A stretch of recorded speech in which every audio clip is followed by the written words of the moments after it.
But here, on the very rim of known space, justice is a long way away. Hello, my friends, and welcome to the Space Game Junkie Podcast. I don't know why I went up, and I don't know why I went up there. I'm always I'm losing it, my friends. I am, as always, most of the time. Anyway, is your co-host Brian? I am your co-host Brian. Is your co-host Brian? I can't talk today. Joining us, as always, is your co-host Spaz. Hello. Your co-host Julie. I still am and always will be Julie. Good. Your co-host Thorsten.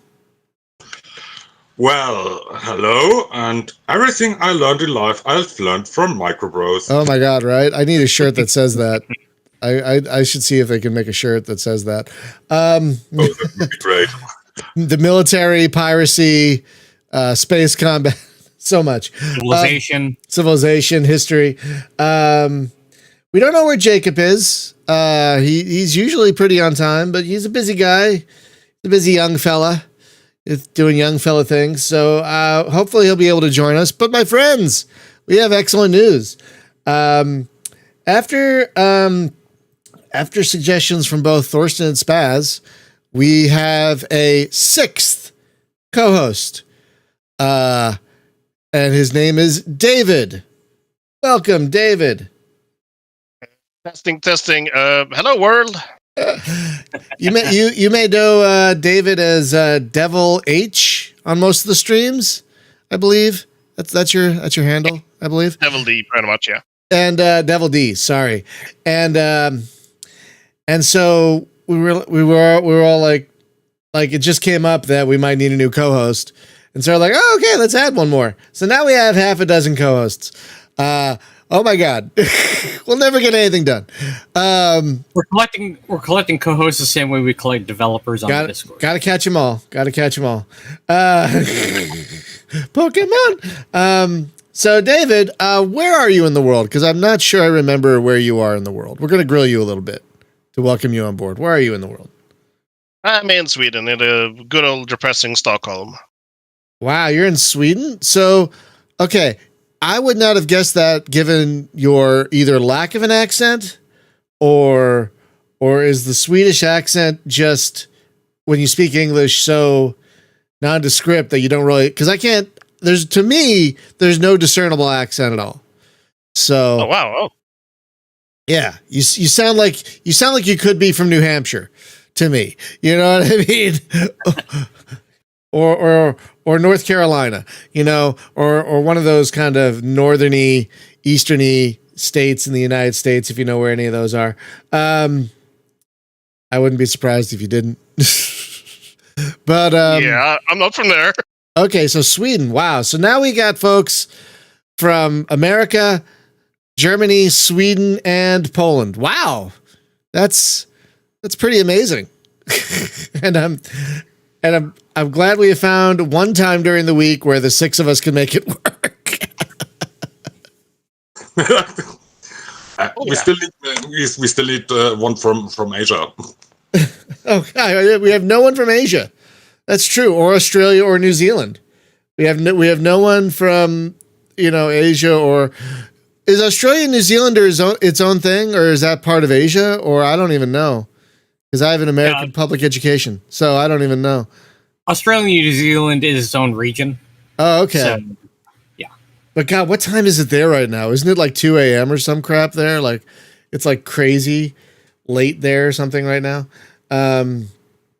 Yeah, I don't think I don't think it'd be tenable to get an Australian or a Kiwi onto the podcast. Or anyone from East Asia for that matter. Yeah. Differences. Yeah, it's like midnight over there, I think now. It's like several way many hours ahead. So yeah, I don't think So David, how long have you been into video games? Since I was a little boy, I suppose. Ever since Doom 1 was released. Doom 1. Oh wow, yeah, okay, that's a while. That is a while. So yeah. That's roughly the early 90s. Oh god, it's 3 a.m. in Sydney. Wow. Okay. So and you were a young kid back in the early 90s? Yeah, I guess I was probably. Could I have been maybe 5 or 6 when I started out playing Doom? So Okay. maybe too young for that. Oh, here's Jacob. Hello, Jacob. Hey, Jacob. Jacob. Hello. My sincerest apologies. I had a power outage in my house Oh, crap. Oh, no. Why? Well, And I'm glad you're here. at a rather inconvenient moment. Thankfully, I'm only 6 minutes late. Anyways, I'm here now. Hello, chat. Yay. We were just grilling our new podcast co-host, David, who is in Sweden. And one of the countries I would want to move to if the crap hit the fan here. Let's save up the cash. It's expensive there. We've been saving. We've been saving. We think we've been saving for a house, but it could also be for something else. Like, get the hell out. It could also be a house in Sweden, yes. It could also be a house in Sweden. And I also keep getting ads for, like, hey, you might have Polish ancestry. You could become a Polish citizen. I'm like, really? Are you sure about that? Welcome to the European Union. All citizens. Cookies. Some places are better than others. Yeah, I know, but right now here it's anyway. Oh boy.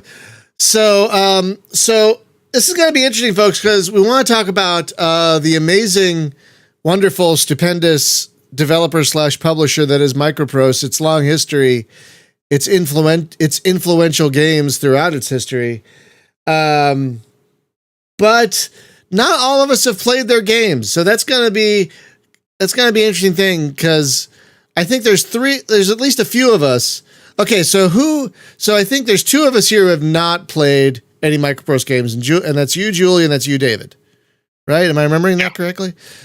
I only played MicroProse games when they were for Axis and no longer MicroProse games. So, big Sid Meier's fan, but not in his MicroProse days. Right, fair. That's fair. I've actually been reading his book because I heard there was a lot about Red Storm Rising in there. It's a great book, by the way. Just side note, really great book. Sid Meier wrote a book. I need to check out on that. It's really, really good. Really, really good. Wait. Okay. So, hang on a second. Side note: why 485? Who is one of the reasons we wanted to talk about MicroProse. 2, the whole reason I was inspired to play old Sims for several months. And 3, currently a developer with a game being published by MicroProse. which a game called Tiny Combat Arena, which invokes the classic MicroProse, like, Harrier, which is currently on the game being played on screen. Yeah, because it needs no introduction. So the developer of the game that inspired me to play all these old Sims and is making an homage to old Sims himself. You, sir, have not played a MicroProse game until a couple of years ago. Okay, nah. Yeah. You're right. Sure. Wow, you really must have. You really must have. Our minds blown. Can we bring him in here? Can we bring him into the podcast? Can we bring him in here? Can we do this? Hang on, I'm fascinated by this. If we really want to, then absolutely. If you want to have an impromptu guest in the form of, why not? Why not? We're doing this live. Fuck it. Why not? Hang on a second. YH85, I'm going to make you a podcast guest so you can join our stupid thing here. Hang on a second. Just going to give you the role. What? Why not? Just hang on a second, for God's sakes. Okay, so hang on. I'm going to give him the podcast guest role so he can see the thing. Oh, you already did it. All right. So, Mr. YA485, if you have a microphone and headphones, scroll all the way down the list to the podcast studio and join us, because I need to talk about this. So, when did you decide for a guest on your podcast? 15 minutes after it started. We have never we are live. We've never done it this way before. We have never done this before. We have never just been like, hey, you, get the fuck on here. We have never done this before. You, here, now. There he is. I can't believe it, no. Yeah. There he is. Hey. Hello. Very confusing having the stream open at the same time. Just mute the stream so you don't hear yourself twice. I've made that mistake. So, sir, welcome. What is your real name, by the way, Mr. Wyatt at 485? What is your real name? Brian. We got two of them in here. Okay, wait. Why are Lovely. I? Wait, why are I? With I. Okay, fuck. Good. Okay, I don't have to hate you. Good. Good. I don't have to grit my teeth and talk to a mortal enemy for an hour. Okay. Cuz people who spell their names with Brian with a Y are fucking wrong and they're abominations against God and man. Anyway, Brian, it's weird saying that name because it's weird saying that name. Brian, welcome. So, folks, if you're not aware, there's a game coming out called Tiny Combat Arena. It invokes a look of a certain era of flight sim. Pre-3D acceleration, late 80s, early 90s, when flight sims were more fun than fidelity, basically. And when they're more about the campaigns, when they were... My friend who wrote for magazines back then calls them pilot sims because you were a pilot in a war, and it was less about pushing buttons and more about being a part of a larger machine, as opposed to DCS, which is flipping buttons and flying around in an empty world. Who knows doing what? I don't care. But I don't care about DCS. But he's making this game that we're streaming. I downloaded the trailer from YouTube because that's the only place I can get it, because for some reason they don't have it in Game Press or anything. And so this game is great. It's coming along well, sir, by the way. It's coming along great. Really can't wait for it to hit 1.0. But what you said in the chat, that you had not played a MicroProse game until a couple of years ago, I want to hear this story. So if you don't mind.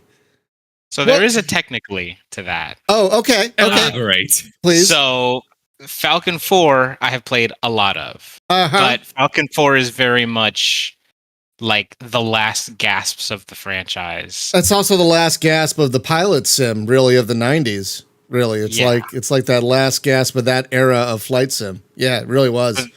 So that's my one caveat on that. Technically, that's not true, but that was like the very end of all that.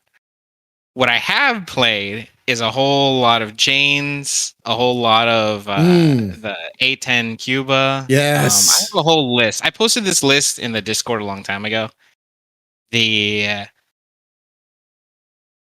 fun flight sim. A couple years ago, yes. So a couple years ago, when I was working on my game, well, not the game as it is now, but like the itch.io kind of prototype version of it. Oh, that thing. I remember. What was it called again? Well, I changed the name to Tiny Combat Legacy to make it very clear this is not the same game anymore. But oh, right, I see. So it was Tiny Combat Arena, except it's now Tiny Combat Legacy. Tiny Combat Arena now has a Harrier. That's a whole that's a whole story. So I was running into that problem where I was playing all these like DCS. Well, I was wanting to play something like DCS, and I was like, I don't have the time for this. I just want to fly around and shoot. I don't blame you. Yes. Yeah. I am the sort of person to play DCS on the regular. I do enjoy it, but I do absolutely understand where you're coming from. And if there was an easier way, I would have probably taken it. Yeah, and I enjoyed. I've actually recently got kind of big back into DCS enough that I bought a Virtual Throttle as well. I know. Oh wow! Oh wow! You guys were talking about this recently. It's like a €300 investment in memory serves. I'll never have to buy another throttle again. Absolutely not. You hope. This thing has. They cannot add a plane to DCS that has more buttons than this thing. It's humanly impossible. You need to like have a B-17 and you could operate like 3 of the turrets simultaneously. Oh my god. So I was looking for a game that had realistic elements to it, but wasn't, like I needed to study for it. I mean, DCS is literally a study sim. Like you have to actually study. In the name. You have to put effort into it. And there aren't any. And I was like, there used to be games like this, and one of the biggest ones for me, and the one that is probably the biggest influence in how Tiny Combat works, and even from conception, and even where the name comes from, the arena part of the name, is Over G Fighters, which was an old Xbox 360 game that was horribly misunderstood when it came out. It got very bad reviews because people didn't know what it was. Wait, what's it called? And Over G Fighters. Over G Fighters. And so what this game? Oh my god! Don't get me started on this game because I could talk about this game. Well, I have a 360. I have a 360. So I'm gonna look it up. You should check it out. Yeah, I'm gonna. I think you'll be surprised. Oh, that looks fun.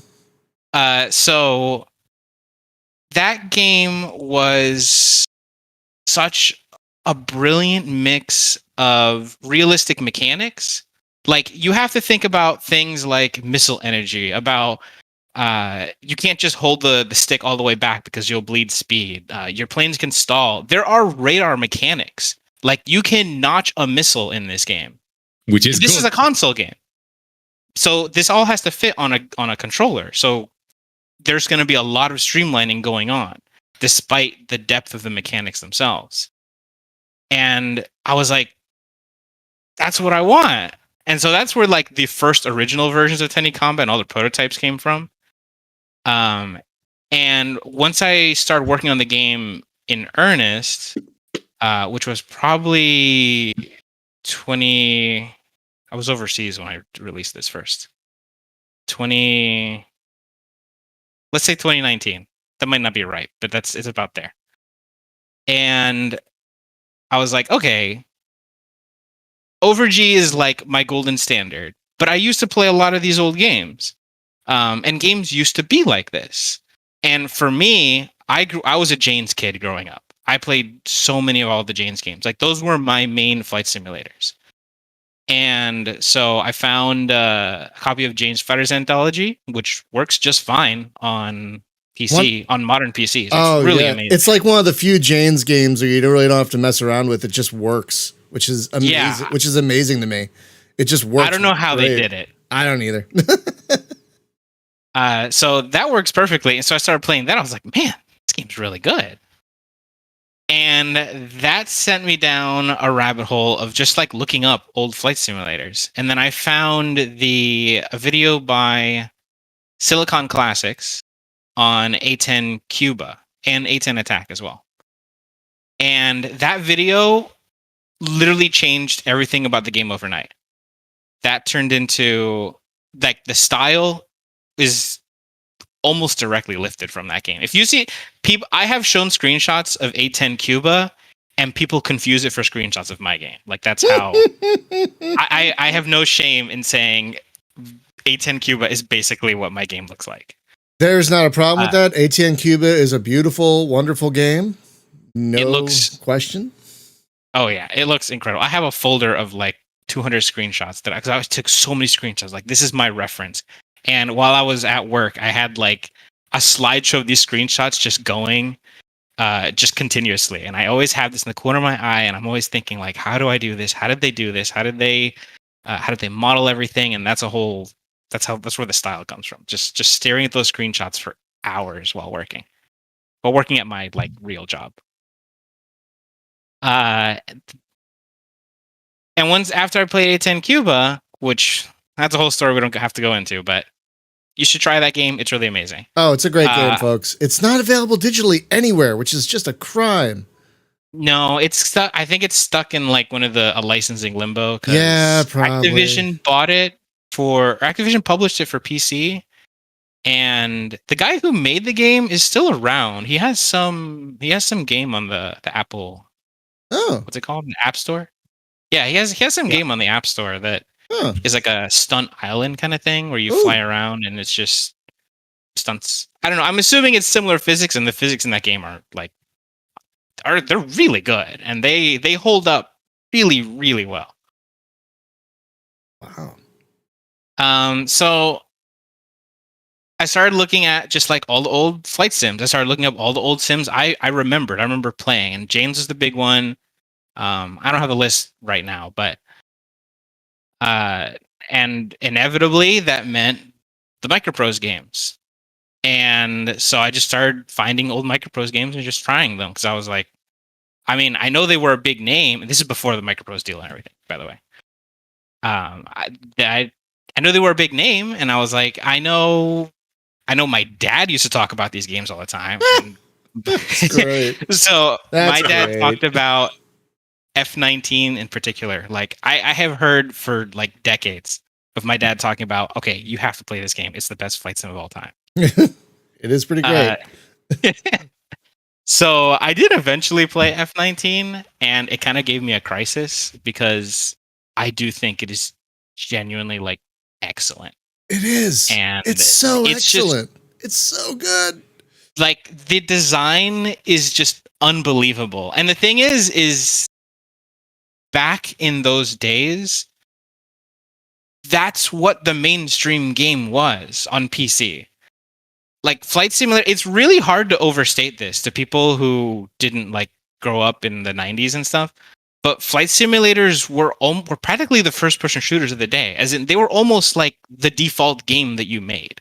They really They were the graphic showcase. They were where a lot of famous developers cut their teeth on, like Sid Meier. What he was doing before Civilization, he was the designer for F-19 and like M1 Tank Platoon. It's really nuts. F-15, Gunship. Yeah, absolutely. All those classic MicroProse flight sims. But yeah. It's amazing how some of them still hold up. Like I played F-19 a few weeks ago, and it's still a blast. It is still so much fun. F-19 is like the only flying game I can think of that is so solid in its design. You could make a 2D version of that game, and it would still be great. Oh, like a top-down 2D version. Yeah, and even make it turn-based. Why the hell not? It would still work. It would totally work. Oh my God, you're absolutely right. Okay, so these are all free ideas. Somebody please make this game. Tiny Combat We're not Arena going to 2. stop you. Tiny Combat Arena 2. Consider that, I can't agree more. consider that there is a two turn-based games that were put under the Sid Meier name, Ace Patrol and Ace Patrol Pacific Skies. Oh yeah, I played those. and they're pretty good. Yeah, those are pretty Yeah. good. Plus, there were a couple others Avalon Hill did, like Flight Commander and Over the Reich, Achtung Spitfire, that are also excellent. Sadly, those are not available digitally either, which is just a freaking crime. But those are amazing games. So you eventually did play F-19. Did you play any of the other MicroProse flight sims after that one? Let me try and find the list. But I think I mean, F-19 is one of their best, in my opinion. I mean, F-19 and F-117. I also played tank sims and stuff like M1 Tank Platoon. Oh yeah, those Getting are. Tank Platoon 2 working is a nightmare. Hey, the Steam version works. Like I haven't tried it. Well, you have to delete a file, but once you delete a file, it works. I was shocked. They got it in a wrapper and it works. I was honestly shocked they got M1 Tank Platoon 2. That's hard to say. M1 Tank Platoon 2 working. But they did. Yep. Though now, of course, we also have Gonna Heat PC, which, speaking of MicroProse... Oh, man, yeah. I don't think they're publishing that one yet, but it looks like it belongs right in their the new MicroProse wheelhouse. Oh, I know, never mind. They aren't. They aren't It yet. just sounded... They just look seemed like like the something kind they of would game that would publish, be- isn't it? Yeah. They're not. Yeah, They're which- not. It's an interesting portfolio that they've made for the recent games, because it's just kind of interesting, because what I most knew MicroProse for was the old XCOM series. That's the thing I played when I was younger. I'm not that old, don't worry, but I played it younger because it was very easy to get for cheap on GOG, and it was really fun because it's XCOM. It's really good. But it's interesting that they opted to go, the new version of MicroProse opted to like double down on various hardcore sims, or like sim-like games. The CEO is real into the old MicroProse war games. Yeah. I can tell. He basically, I don't know how much I should say, because I have personally spoken with him like many times. I tried but to reach out. I did try to reach out to them, just FYI, folks. I did try to reach out to the new MicroProse and get them on, but I never heard back. So he from my conversations with the guy, I guess all I'll say is that he bought the MicroProse name with the specific goal of trying to bring back this kind of classic style sim. Well, and so what he's been doing is, what you've been seeing is he just like finds people and says he's building a team, and he's anybody who's making games that look like they would be in the MicroProse vein, he's like, hey, do you want to do something together? And that's how I got involved in all this, because I was just working on my game, and then I got a message from him on Twitter, and he was like, hey, you want to make a game with us? And I thought it was a joke. I didn't even think it was him. So I was just kind of replying with like GIFs and memes at first. Well, eventually I realized that he was serious. I was like, oh, this guy's for real. I thought this was just some guy. Because I've been contacted by like Billy Mays and stuff, and it's all just people. You know. So Brian, just a question in between. As far as I know, he's really involved in real military simulations. Yeah, for real forces, for real armed forces. So as far as I know, I did read an interview. I did read an interview with him a while back when all this started coming about, and yeah, he did. He was very clear and adamant about not only his love for MicroProse, but how he wanted to bring it back, the new one, but still like focus on what made the original great. And so far, he seems to really be, because when you see a publisher come back like Atari or something, it's like, oh look, Zombie Atari. What are they going to do? Nothing. Okay, great. Have they done anything recently? No. Speaker hat. No. What was that? Speaker hat. What's that? It was an Atari hat, like a baseball cap, and there were speakers in the brim. What? Oh. Wait a minute. Wait, what? Wait, what? Wait. Oh, okay. Yeah, that sounds like zombie. That sounds like Zombie Atari. And then someone tried to make a new Atari 2600 style console, and I don't think anyone gave a crap, like at all. Yeah, the VCS. They tried to make a new VCS, and no one cared. I don't think anyone. Yeah, I don't think anyone. Why would you want that? Yeah, exactly. Like why?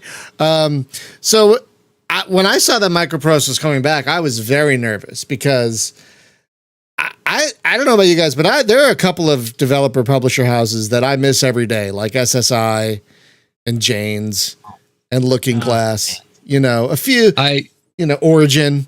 There are a few that I miss every day, and MicroProse is one of them. Like, oh my god, I'd wake up like I miss MicroProse. First thought of the day. And then we got MicroProse, and we saw the game lineup, which included things like Carrier Command 2, B-17 Mighty 8, Sea Power from the developers of Cold Waters, Task Force Admiral. Task Force Admiral, which isn't it? Oh no, that's not out yet. That's something else. No, it's not out yet. A lot of really big stuff that people really would have won, and then we got other stuff. We got High Fleet, which was like in development for like 6 years, and I've been waiting for it for 2 of those, and then suddenly they're just be given a ton of cash for MicroProse, and then it comes out. That game is just incredible looking. It's just that the style of that game with all of its UI being physical things that you're twiddling with, and it's, oh my gosh, that's how game UIs used to look, and I love it. Yeah, it's brilliant. Yeah, I still have to play it. I have it, but I haven't played it yet. so far the releases have been pretty good. Carrier Command 2 was had a rocky start, but released a competent game, if one that And they're still feels working a on bit- it. Yeah, they're still, they're still releasing updates. yeah, they're still improving it. So I mean, I would argue it just didn't live up to being Carrier Command, which it's Carrier Command. That's a high bar to clear. And it's better than Gaia Mission, though that's not saying much. no. So Brian, do you oh, sorry, go ahead, Jacob. Well, High Fleet is brilliant. What else has come out from MicroProse so far? Ground Branch, I think they're still working on. Kind of a SWAT. They are still working on it. Kind of a Rainbow Six there's SWAT style thing. Regiments had a few public tests, and I played that a bit, and that's pretty good. It's like a kind of like a mix between War Game and World in Conflict. Oh, I see. It's the war game which is especially appropriate now that Warno has come out, and it's. But yeah, they're doing a lot of. They're doing a role playing game. Looks like called Crossover. They're doing a thing called Tiny Football. They're doing a roguelike called Drop. They're doing a lot. Doing a Mist called Nea, something like that, or Mist Riven. This style of game.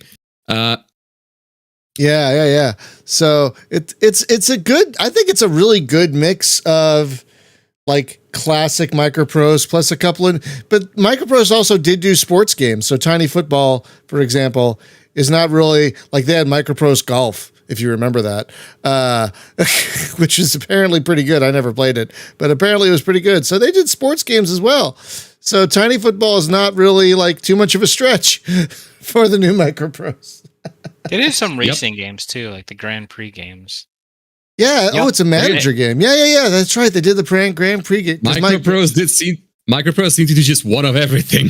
They really did. I mean, they did Magic the Gathering, which was really. I'm not a big Magic the Gathering fan, but their Magic the Gathering game was excellent. My God. Yeah, those Planewalkers was really good. Especially the strategy thing that was made by freaking Sid Meier. That strategy game that was based on the. Oh my God. That's what I was talking about. Yeah. Oh my God. So good. So good. So yeah, MicroProse did a little bit of everything. And that was kind of the part of their downfall too. If we can be honest. It's kind of how they fell apart, is they tried to do a little too much after a while.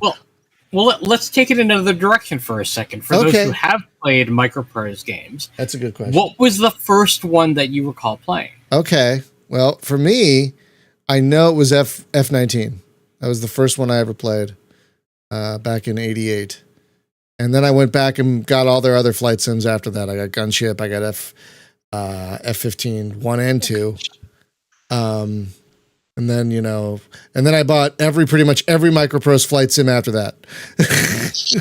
Oh my God, Spence, you want me to talk for the next 15 minutes? Well, before that, I'll give my answer since I asked the question. My first one was Hellcat Ace, which I played on the Atari 800 XL. Damn! That's their third game. Shit. 1982. That's their third game. Oh, yeah, I played it. It was around 85 when I played it. Oh man! Wow, Ace. I was 6. I've never even played that one. I never even played that one. I didn't go back any further than Gunship. That was the furthest back. Or F-15 was the furthest back I went. I played some of the other ones that were ported to the NES after that, but that was my first one. That was my first flight game, actually. Oh. Back in the early, mid to late 80s of MicroProse, like I said before the show, I was busy playing real military. But my first 2 games like MicroProse were Silent Hunter and Harpoon, which I enjoyed a lot because I've obviously. Wait, Silent Hunter was MicroProse? No, it was SSI. SSI, and but clearly influenced by Silent Service. So, I didn't really take notice of Sid Meier's game until after he left MicroProse, and I'm still a big Sid Meier's fan. One more turn and all that. But early games like MicroProse, I more favored naval combat.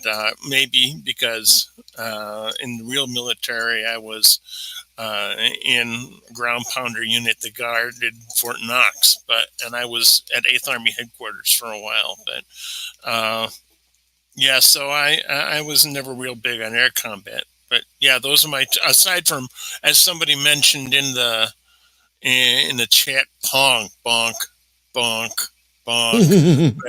But other than that, my first computer I got, which was unfortunately micro-channel architecture and cost twice what a good computer does now. But my first game I bought for it was Harpoon, and great fun. Which we talked about has a kind of a side thing to MicroProse, since Larry Bond worked with Sid Meier on Red Storm Rising, which is probably one of the finest submarine sims you can still buy today. Thorsten, what were you going to say? What was your first MicroProse game? Oh my god. The first one was Silent Service. Nice. And then I bought every single game until 1988. Nice. Every single one. I said it before. Solo Flight was the games that introduced me to flight sims. Oh wow! Really introduced me to flight sims.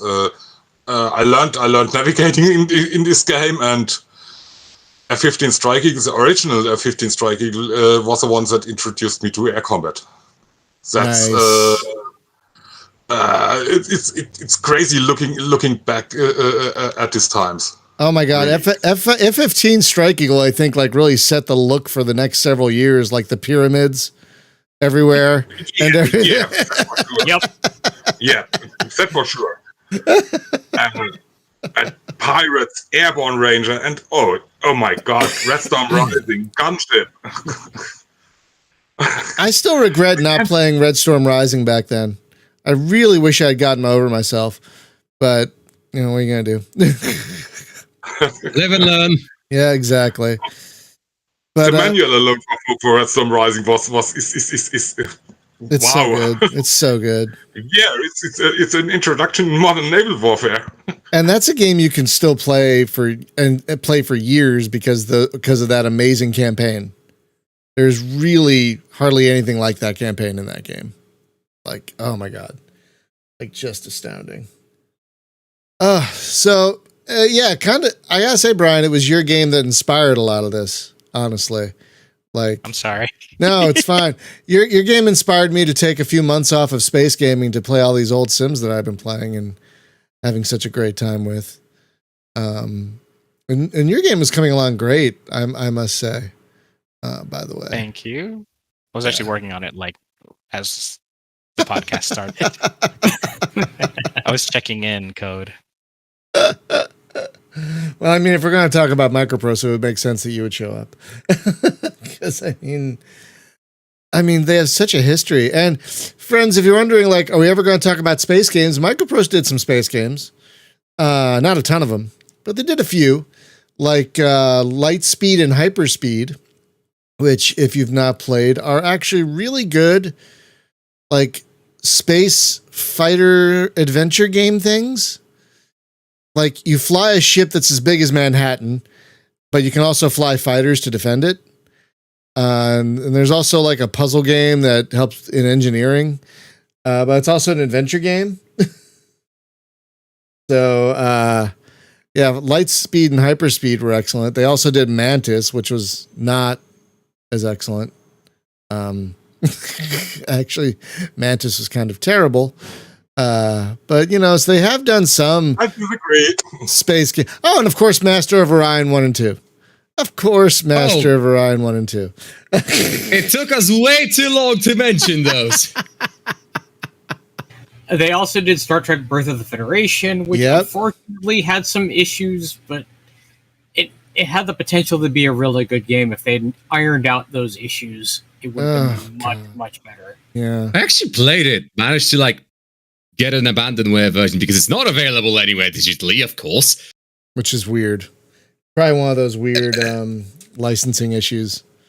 Yeah, possibly. Though admittedly, I don't feel like most people lose out much. It's an okay 4X. Just play. If you're looking for an old 4X, just play Master of Orion 2.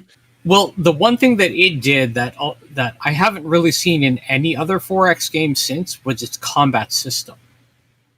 Because when you only have a couple of ships on each side, you have to deal with maneuvering, and maneuvering actually matters because your firing arcs are dependent upon your placement in the turn-based combat. Yes, but also the ship balance was completely shagged. Well, it was, and you could also have a death ball that would just steamroll anything. At least until the Borg showed up. Yep, I'm still mad at how they freaking done my boys the Romulans. They just, I don't know why they just made their stuff 10 times worse than everyone else.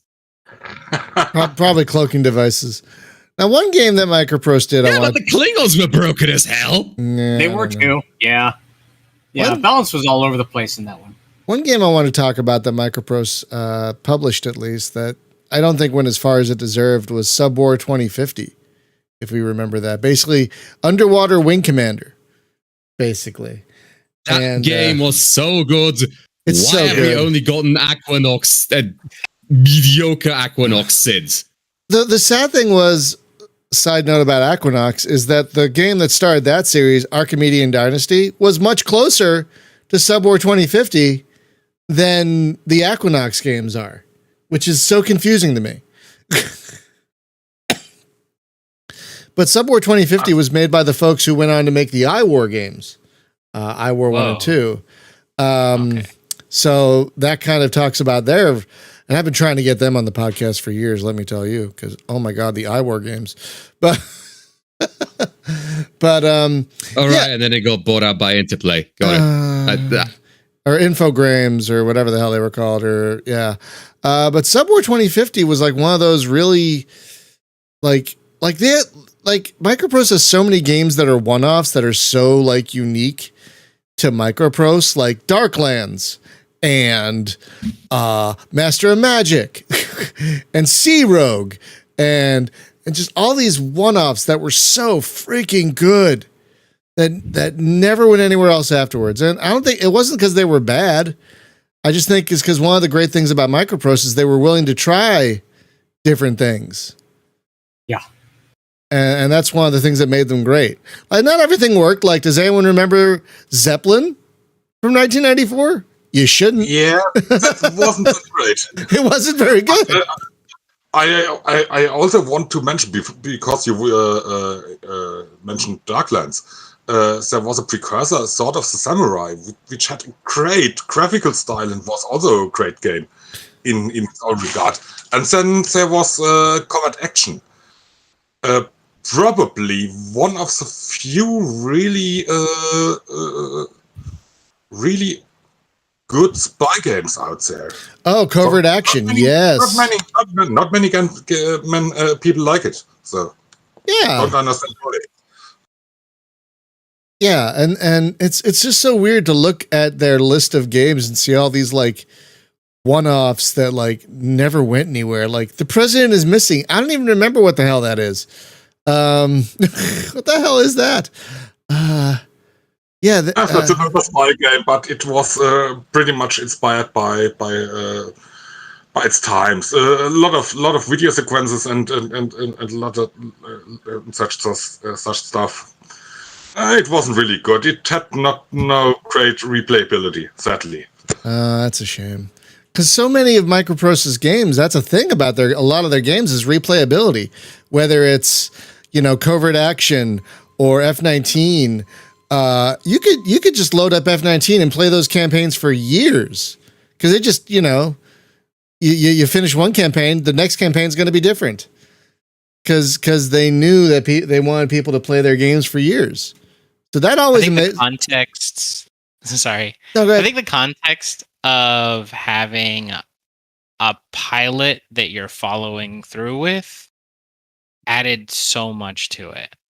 Exactly. Because it's not just a random mission generator, and it is kind of quote unquote just a random mission generator, but the context of the game gives you're flying in a base. Like the first thing you see in F-19, and this like, God, as soon as I even started that game, I was already going, oh my God, I can't believe they did this. The very first thing you see when you start that game is a clipboard with a list of pilots, and half of them are retired, half of them are dead.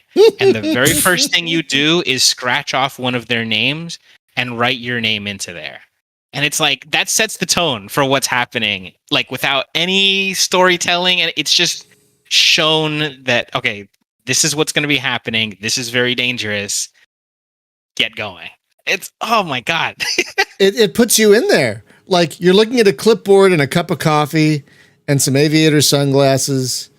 And then suddenly you're like in the briefing room.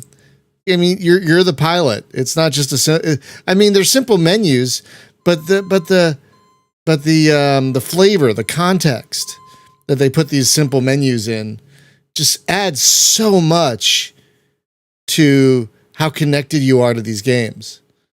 And it's very it's RPG like. Yeah, I was about to say it's almost character driven. Like, you're a character in this war. It's career mode. Yeah. It's a career mode in that literal sense. And I think that's one of the reasons their games could be played for years, because you're following a career. And if you somehow survive and get to retire as one career, you could start a whole nother career and have a completely different experience, you know, because you'll have different missions. They did so much right. They did so much right with so many of these games. And then they kind of just stopped. Well, I think they didn't just stop. I think one of the reasons they fell apart is they tried to do a little too much. Do y'all remember them trying to branch out into arcade machines? Because that didn't go. I didn't. That didn't go. I do. It didn't go well. When would that happen? There was an F-15 arcade game. There's an F-15 arcade. It looks incredible, by the way. Yeah, it's not bad, but yeah, especially at its time, especially in its day, it looked amazing. But like, they didn't do well.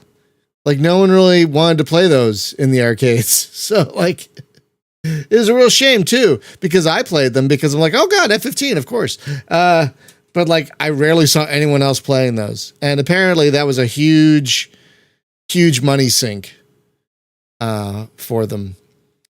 And then they tried all this licensing stuff like Star Trek and whatnot, and that didn't work out really great for them either. Well, yeah, Fernando mentioned the Star Trek Generations game, which was admittedly terrible. Not good. But they were working on a game that was not eventually published, but it was a tie-in game to Star Trek First Contact. Now, what makes it interesting, this concept of what they were doing, was that it could be played with 7 players, multiplayer co-op. And everyone was going to be taking on the role of one of the main bridge crew. So you're trying to take back the Enterprise and avoiding assimilation while you're playing as one of the main bridge crew with up to 7 players. That concept sounded great. I don't know exactly why it failed to actually materialize, but some of that concept stuff is out there. Yeah, paying a lot of money for licenses, I believe, is one of the other reasons they started to fall apart. Like, they paid a lot of money for the both the Mech Warrior and Star Trek licenses, and it's a shame because the Mech Commander games, those are great. Both of those are fantastic. And I'm going to say, out of the 4 original Mech Warrior games, I think 3 is the best. Come at me if you want. I think 3 is the best. My favorite. Yeah, I think it's the best of the 4 of them. 3 has the best mech feel. Oh, it does. And have you played it with a force feedback joystick? If not, get a force feedback joystick. Seriously, it's astounding. I have a Microsoft force feedback stick, and the force feedback in that game is tremendous. Speaking of licenses, they also published Starship Troopers Terror and Ascendancy, the RTS. Which apparently is really good. I've not played that one. But it was apparently good. It's really good. It was good. It was. And I think it was just underrated. Yeah. It was actually underrated for what it was. It didn't last that long before something happened. I don't recall what it was, but it was published in 2000, and it kind of left store shelves not long thereafter. Well, I think PC gaming was in a real big decline, like very late 90s, early 2000s. Like, consoles got so much of the focus with the PlayStation 2, with the Dreamcast, with the Xbox. Entirely fair. That PC gaming was really in decline. Of course, it didn't go away, but like everyone's eyes were on consoles instead of the PC. So it doesn't surprise me at all. And also, MicroProse was kind of in its death throes at that point. You know, like it was in 2000. Yeah. It was really. It did like after that. It did not push out a lot more games. Like it pushed out in 2001 XCOM Enforcer. Wow, I forgot about that one. Ugh. I forgot about that one. I felt that one in my soul. Whoops. Was that the first person shooter? Was that one? Yes, it was. Yeah. Yes. Third person shooter, and yes, it was terrible. Yeah, Brian, it isn't a great wonder though. If you look how it worked out, I wrote it in the chat. Bill Steely was effectively bullied out of the company previously already when Spectrum Holobyte and MicroProse merged. Oh God! Right, I forgot about the Spectrum. And all the great devs left. Arnold Hendrick wasn't there anymore. He joined Bill Steely in his new company, and a lot of the other guys weren't there anymore too. And of course, it's always the same problem. The larger the company gets, the more the bean counters get into the way. I completely forgot about their merger with Spectrum Holobyte.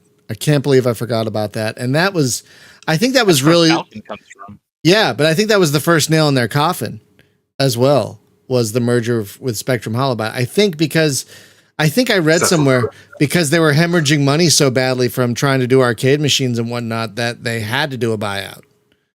And so Spectrum Holobyte was the buyer, and apparently that didn't go well for MicroProse. Oh yeah, I remember that now. I forgot about the Spectrum Holobyte thing. Yeah, and Spectrum Holobyte has a hell of a legacy on their own too, with the Falcon games, and God, what else? Tornado, I think was theirs. They had some Star Trek games as well. That's right. They did. Oh, the coffin, the final nail in the coffin was Hasbro. Oh, you might be right, Fernando. Oh, yes, that's for sure. Yes. Yeah, I think you're right. I think you're right. I completely forgot that Hasbro bought them. I think I blocked it out. I completely forgot about that. Oh man, it's such a shame too, because they were going so strong, and I think they tried to get a little too big for their britches, which I think is what happened. Because like, I think they were getting into arcade games while a lot of people were getting out of arcade games, because definitely, because arcades were waning in popularity in the mid 90s, and that's when they decided to jump in. It's like, no, are you sure about this? This is not a good idea, you guys. Yeah, they picked poor timing. Very poor timing, and they invested apparently a lot of money into their arcade games, which is just a shame. Just a shame, because if they had done arcade games in the mid 80s, like if they had done a gunship arcade game in 1986 or something, you know, that would have been gangbusters probably, you know. But yeah, that's such a shame they came in so late to that, because like I think that's when they really started to spread themselves a little thin, like, because like for the first several years they were really focused, they were tight, you know, in what they were doing, and then they started to be like, what is even Flames of Freedom? I don't even know what that is. That's Midwinter 2. And it was a great game. What is it? Midwinter 2. Flames of Freedom is Midwinter 2? I didn't know that. Yeah. I never played the first Midwinter. Pretty good game. Oh, okay. Oh yeah, it's an action roll. Oh, wow, this actually looks pretty good. Actually, this actually looks really interesting. Wow, That was a very interesting game back then. Wow, I might have to dig a copy of this up. Sadly, it's not available anywhere, like a lot of these games. Legally, anyway. God, how great would it be if all the MicroProse games eventually came to Steam and GOG? Like all of A them. lot of them brilliant. are. A decent A amount lot of of them the are. flying games. Yeah, a decent amount of them are, but there's still some that aren't, which is, a shame. Like, I don't think Gunship 2000 is on there, are they? I don't think so. The last Gunship game is, but I don't know that 2000 is. Yeah, I don't think 2000. Yeah, Gunship! Exclamation point. God, what a pile of crap that was. Yeah, they've got Gunship, which is just not good. But they don't have Gunship 2000, which is really the best entry in the series, in my opinion. Yeah, so I would just love it. I don't know what's like. Why don't they have Task Force 1942, for example? Why don't they have? They do have the Ancient Art of War games. But yeah, some of these they don't have. Like, I don't think you can buy Civ 1 or 2, can you? I don't think so. Yeah. Oh, they did on I think on GOG you can get Civ. Civ 1 and 2? I have to check. Let me look that up real quick. Be surprised. I didn't think Civ 1 and 2 were available digitally. I would like to try colonization again. Oh, that's the wish list. Yeah, they don't have. I don't think they have. I'm not sure if they have colonization. Yeah, they only have Civ 3 and 4.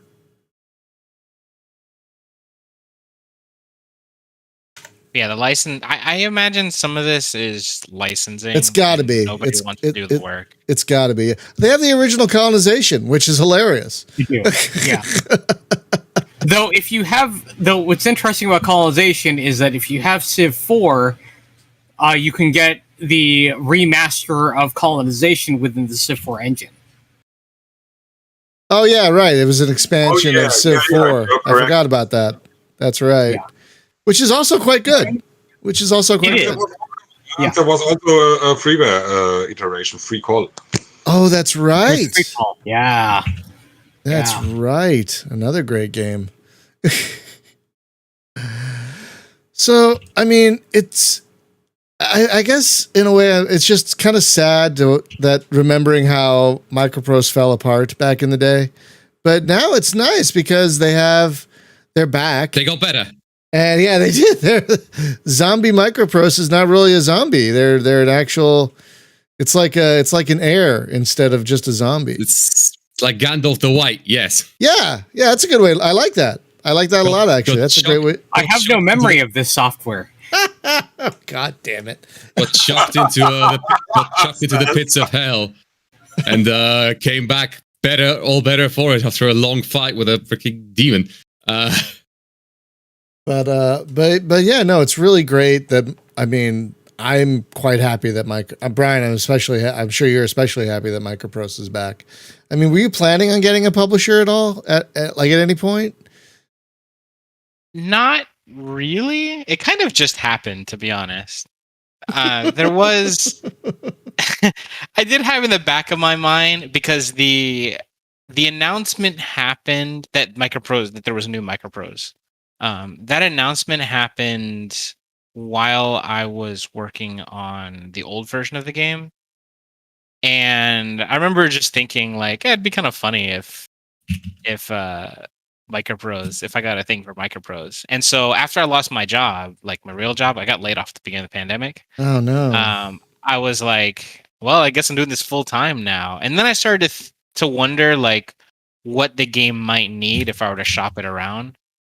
And just by coincidence, that was the time that I started talking with MicroProse. So I just got fantastically lucky. I'm just gonna say that outright. Like, just the way that happened and the timing. Well, honestly, I think your game really fits the mold that they're going for, this new one. It was a game that was very much inspired by the classic, not the classic, but the old mentality for making a flight simulator. And there's a lot of overlap between that and what the new MicroProse was trying to do. So I think the word it classic totally worked works. out for me. Yeah, I was in the right place at the right time. Yeah, right. I think the word classic works, honestly. Have you played their Harrier game? Or was it called? Harrier Jump Jet? Have you played that one? No, the only old Harrier game I've played was the Domark one, which I think you did play it at. Yeah. Oh, excellent game. Excellent It game. is kind of impenetrable, but it is really impressive in the physics it has for the time that it came out. Yeah. And the campaign is, now granted, I haven't really played it because I find it just too difficult to play. It really, the manual is horrible. The manual is so bad, and yet it throws you in with one of the most confusing interfaces I've ever encountered in any flight sim. Yes. So the game described in the manual sounds incredible. And that's really the only old Harrier game I think I've played. Well, yeah, Harrier is just kind of a coincidence. Yeah, Harrier Jump Jet was a sim that MicroProse did that was actually quite good. I think it just hit Steam and GOG recently, actually. Yes, by a different publisher. Somebody else did that. I think it was Atari. Yeah. Oh, I thought that was a MicroProse game. No. I mean, the game was, but the recent release on Steam. There's something weird with that legally because MicroProse didn't do that one. Yeah, so what happened was after MicroProse got bought out by Hasbro got bought out and merged with Infogrames, which is now effectively Atari. Oh, right. So if anything is published now under the Atari name, it's because Infogrames got it, and then they've rebranded themselves as Atari SA. Yeah, I know there's definitely legal funniness going on here. Because I remember talking with the MicroProse CEO, and he mentioned about having to get some of the IPs so that he could use them for things. So he probably has to buy them back from Atari. That would be the most likely thing, yeah. Just because when Hasbro got bought out by Infogrames, they got all the licenses, or most of the licenses, presumably. Oh boy. It's unfortunate, the legal mess for all these things. Like, I am so sad that the Jane's games will never ever see it released. Right? If they ever come to GOG, I will have a fucking party. I will drink tequila that morning because I will be so... Because it's not only that the availability, but getting them to run. Like, if anyone in the chat knows how to get Israeli Air Force running on Windows 11, please let me know, because I would love, or World War II fighters, or USAF. I can't get any of them to run. God damn it! Especially IIF and USAF. Oh, I would really so good. love to play them again. Yeah. Right. Yeah. I mean, I'm really happy we could play Fighters Anthology, because that's an amazing game. I'm really happy we can still play that one. Very unique, that one. Interestingly, regarding this Chains games, Fleet Command is on Steam for several years now. Yeah. Oh, that's a good point. Chains game too, yeah. Oh, that's a good point. That's a very good point. Fleet Command. Sonolist. Oh, that's a different... Oh. There's no Jane's branding on the Steam page. Interesting. That's correct. So it's correct. It's just Fleet Command? Fleet Command, right. It's just Fleet Command? It's not Jane's Fleet Command? I didn't realize that. And all the little movies do miss in the current version. But you don't need them anyway. So that might have been a licensing thing too, just so that they remove the branding from it. Yeah. That's the thing is like, for, I know this is not the Jane's podcast. It's fine. It's fine. It's all related. It's all related. We love Janes, those of us who have played them, so it's fine. So like Fighters Anthology, or any of those of the Fighters era of games, like those would be so difficult to separate the Jane's licensing out, because so much of that UI is just full of it. Like there are whole sections of the game.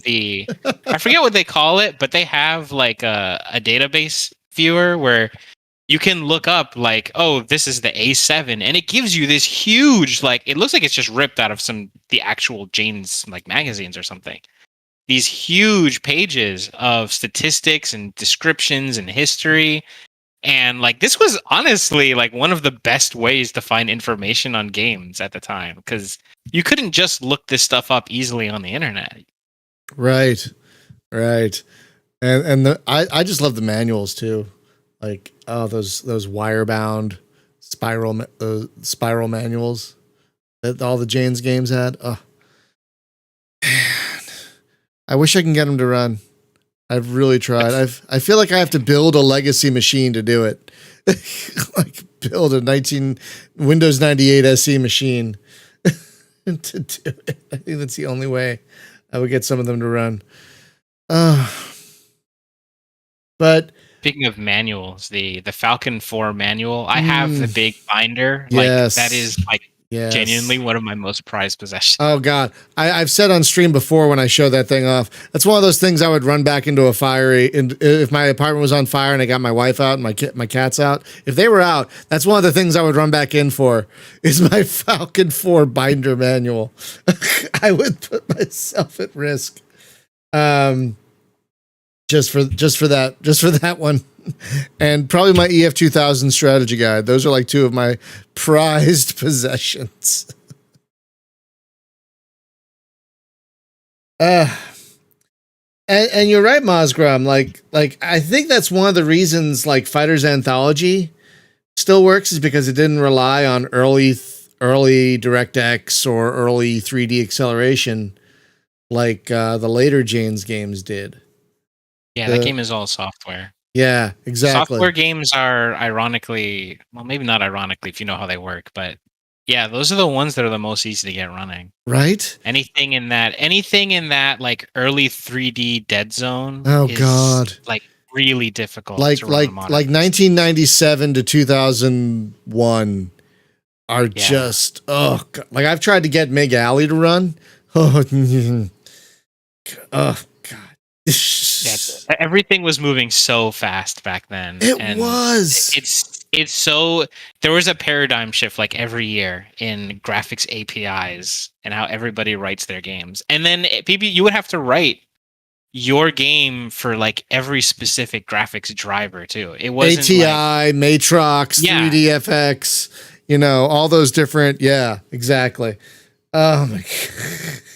And so you'd get the CD of like, oh, this is the incoming CD that works only with specific ATI cards. Oh God, this is the one that works only with Voodoo cards. This is the one. Like it was the Wild West back then. It really was. Like I try to explain to people, if you want to really understand how monumental gaming was in the 90s, look at a game from 1990 and then look at a game from 1999. Like just the difference in UI, graphics, sound, everything. It was things moved so fast, and then they kind of didn't. Like if you look at a game from 2010 and 2019, it's like, okay, they look pretty much the same. Yep. But yeah, Jose, a lot of those games from like late 90s to early 2000s, a lot of them don't work.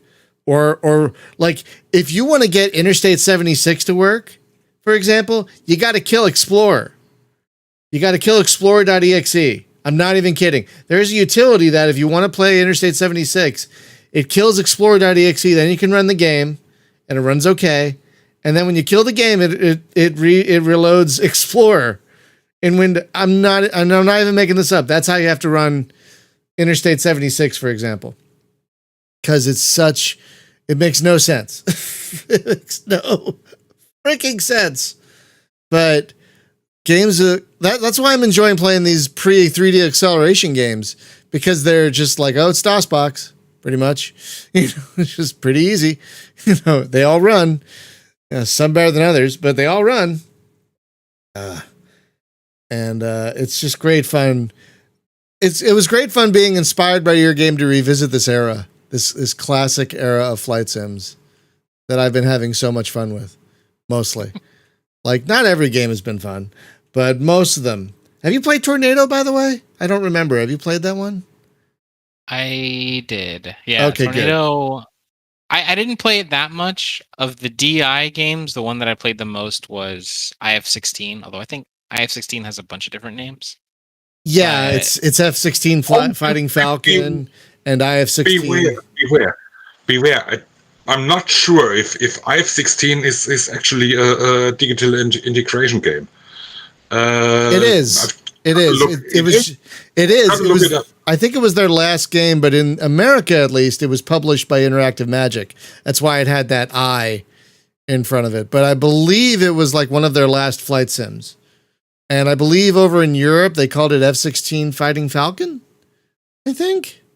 So looking at Moby games, it was F-16 Fighting Falcon in Europe and IF-16 in the US. Yeah, but I'm pretty sure that was one of their last flight sims. Really great sim. All their sims were great. IF-16 I like that. The thing with Tornado for me is it got to I don't want to study for this point. Because there were games like that. Like, that's fair. Yeah, there's definitely a lot of old flight sims that you can pick up, but Tornado was not one of them. That was a very complicated one. Yeah, well, I got to admit, I've got the 300-page manual version of that one, and I loved reading that manual. I loved learning that sim. That's probably one of my favorites of the era is Tornado. And probably F-19 as well. Probably F-19 is probably one of my favorites of that era as well, because God, that sim's amazing. Like, it's like you're playing Thief, but as an airplane. Yeah, it's go hide behind a sky bush or something. Like you, the radars. Okay, so there's different radars on the ground, different types of radars. Yeah, there's two different types. Yeah. And the manual has diagrams of how you have to approach these because I forget what they call it. It's a pulse radar and a Doppler radar. Yeah. Okay. So a pulse radar, you have to fly directly at it, and I forget the reason. Oh, because it minimizes your RCS. Yes. But a Doppler radar will pick you up if you fly directly at it. So you have to fly perpendicular to it. So you get these radar pings as you're flying around, and you can tell which type of radar it is. And then you have to plan how you fly over these SAM sites to make sure that you don't get seen. And every little thing affects your RCS. Like how much you're banking affects your RCS. If your weapon bay is open, you're usually going to be visible by everything around you for a few seconds.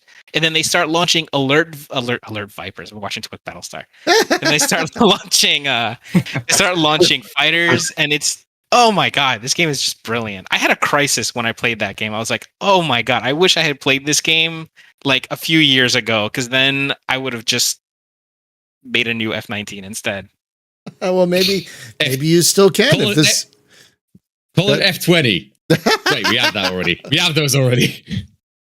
I mean, the funny thing about the F-19 is that the F-19 in the game is a pretty fantastical plane, but you could make if you swap the F-19 with the F-35, pretty much all the capabilities the F-19 had in that game are real on the F-35. So it could even be more simmy. But it would be totally right. Ish with F-117. In F-117, you could fly as either what they called the Lockheed F-117 or the MicroProse F-117. Yeah. Oh, really? And the MicroProse F-117 was, I think it was the default, and it was basically just the F-19 but reskinned. And then if you flew the Lockheed F-117, then you had less weapons. The plane was slower, but it was stealthier. Yes. I didn't really get into F-117 because I'm like, I've already played this, and I like the other one better. It's an F-19 reskin with aspirations. Yeah, same for me. And friends, a lot of these games that we're talking about, you can get on Steam and GOG today. Like you can go get F-19 if you've not played it. And you don't need a joystick to play a lot of these old Sims because they didn't expect people to have joysticks back then because they were expensive, you know, and there weren't a lot of them in the late 80s. So you can easily play it with a keyboard and you'll be spending a lot of time in autopilot on that one anyway. Except when you're like changing course to avoid being detected, like, oh, I'm going to fly around this hill. But it's easy to fly with a keyboard. I think I flew it with a keyboard when I streamed it. I think those games play better. Well, F-19, F-117 specifically. I think those games play better with keyboard than a joystick because the physics are so strange. Yeah, that's true. So the physics feel like they were designed with the keyboard in mind. So you might be right. You might absolutely be right. I'll tell you, LHX, which I played, I think last week, was better with the keyboard than the joystick. But yeah, folks, a lot of these. Side note?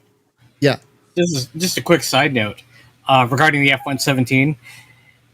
The Independence Day tie-in game actually has a F-117 that you can unlock and fly. Oh, but you can also fly the A-10. Wait, what? In Independence Day, you can fly the A-10? Yeah, in the tie-in game, yeah. You can unlock the A-10. Yeah. Oh. That's the one for the PS1 space, right? It came out on PS1, but I had it on the Saturn. Oh. There were apparently a lot of games in which you can. I'm looking at Moby Games. I really like folks. If you haven't checked out Moby Games, it's a wonderful resource, and you can actually like look up like which games had this plane in it, you know, for example, and you could see like Stunt Island had the F-117A and TFX, of course. There were quite a few games actually that had the F-117A. it was the cool. This really hot plane when it was revealed because And then stealth fighter. And then it turned out so alien. Big deal. And then it turned out to be alien. not that great. And then it turned out to be all right. So like it wasn't that great. So okay. Anyway, we should probably start wrapping up. Does anyone else have anything they want to add before we start wrapping up? Nope. Well, Brian, this was a really fun impromptu sort of interview thing. Light, yeah.